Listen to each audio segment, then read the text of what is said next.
நமக்கு ஒரு விஷயம் நடக்கிற வரைக்கும் நம்ம எதுவுமே நம்ப மாட்டோம்ல. நானுமே அப்படிதான். பிஃபோர் மேரேஜ்லாம் அதாவது லவ் பண்ற நாளெல்லாம் பார்த்தீங்கன்னா, ஹஸ்பண்ட் சொல்லுவாங்க, "இந்த மாரி எனக்கு கனவுல வந்துருச்சு சுவாமி, நான் வந்துட்டு கோவில் போணும்." அப்படின்னு சொல்லுவாங்க. எந்த கோவில் அப்படிலாம் விசாரிக்கும்போது, இந்த காசிமேட்ல கடல் கன்னியம்மன், அதாவது கன்னியம்மன் கோவில் அது.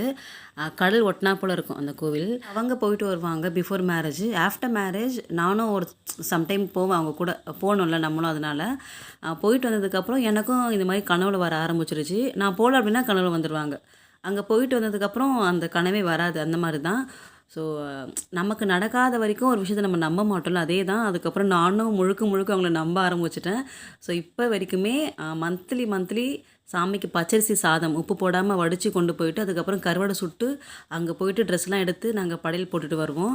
நான் உங்களுக்கு இன்னொரு வ்ளாக்ல அதெல்லாம் ஷேர் பண்றேன். நான் ஒரு விஷயத்துல எக்ஸ்பீரியன்ஸ் ஆயிட்டேன் அப்படின்னா, அது வந்துட்டு ரொம்ப தீவிரமா நம்ப ஆரம்பிச்சுருவேன். ஸோ அதுதான் வந்துட்டு இந்த ஒரு விஷயம் எனக்கு.